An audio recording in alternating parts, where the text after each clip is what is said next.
information regarding the iridium, among other things. We're talking oil and gold and so forth, but the resources in Haiti.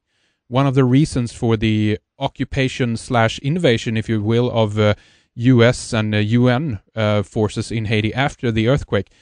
We don't need to take into the picture that this was manufactured or not. I mean, that's still a big possibility, obviously. But again, what is interesting is the reaction, what happened afterwards, the way that certain rescue planes was denied to land. We have this French organization, I think it's called Medical Staff Without Borders or something like that.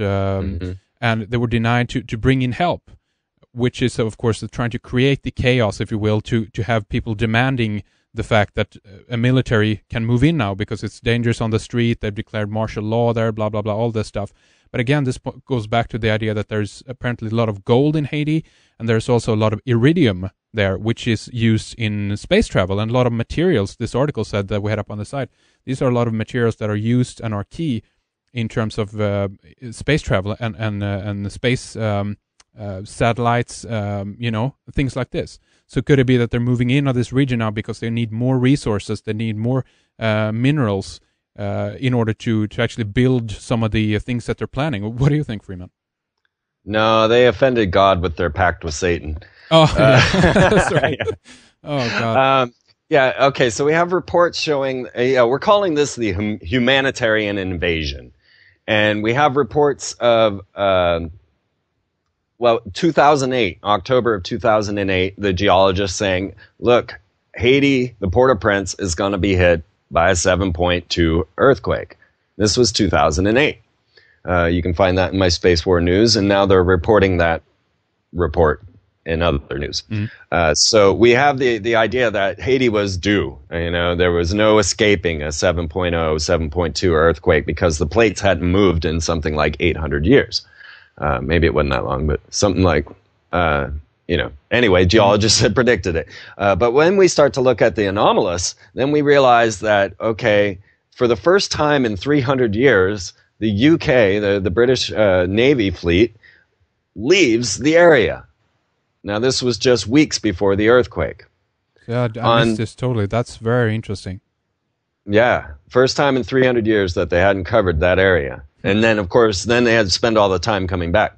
So then we have Southcom in Florida setting up an internet online database system in case a tsunami hits Haiti. Now, this was the day before. So the day before the Haiti earthquake, Southcom setting up a massive computer network in order to facilitate communications in Haiti in case there was a tsunami at some point in the future. And then it happens, the major earthquake happens tomorrow. Yeah. And they just happen to be ready for that. So Southcom just happened to be doing, test runs right before. And then, of course, the humanitarian invasion where the military comes in, takes over the two airports, takes over the presidential palace. Hillary's saying, well, look, we don't want to take over your nation. Just give it to us. While George Bush is on the radio, on the airwaves saying, we know they all need blankets and stuff, but just send us your cash. Right? Yep. Okay. Now here's the critical ingredient that we all need to take into effect is that when we're looking at global structuring, when you realize that world wars are nothing more than social engineering, that there are leaders on all nations coupling together to say, okay, let's pretend this war, which of course is real to all of us because we live and die in it. And so we can cause more social change. The social change they need at this moment is to take down this concept of a free nation, the concept of a democracy in America, which has never existed. This concept is a fluke. It's a belief system that's been implanted into the moguls while the wizard elite live in an international world.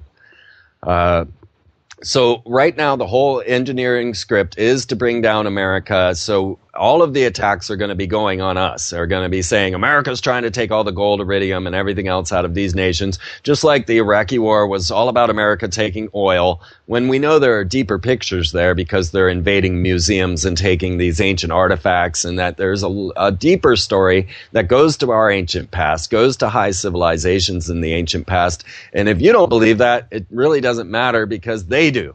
When you start digging into Freemasonry, digging into the Thule Society, digging into Nazism, and every one of these type of situations, you come back to ancient civilizations and possible extraterrestrial involvement. Now, I'm not one to say that, 10,000 years ago, aliens came here and did this. I believe that civilization of humanity did exist for millennia. Some are even showing like Michael Cremo with 200,000 years of humans as we are, as Homo sapiens as we are now. Yes. So the whole point is that we got to be careful because they are engineering a social structure to change to a global system. They need to point the finger at America to say, look what happens when you give people liberty. You need this UN. You need us to be your council. Maybe they'll even come up with a new council beyond the UN because everybody hates them. And we'll start seeing more councils gathering in the Pyramid of Peace in Kazakhstan, Yeah. This will be, but the whole thing is to point the finger at America so that they can then engineer and say that. But yes, I totally agree that Haiti is a perfect spot for all of these type of metals. And I've been saying this all along. Why are we collecting gold? People like to say, oh, it's this rare metal that we all just agree upon as our monetary structure. BS. I'm sorry. We have been collecting gold since Yahweh told us to, and probably beyond. And it is for a purpose, and it's not to store inside a mountain vault so that we can have some form of currency. Yeah. That's a lie, and we've all been misled.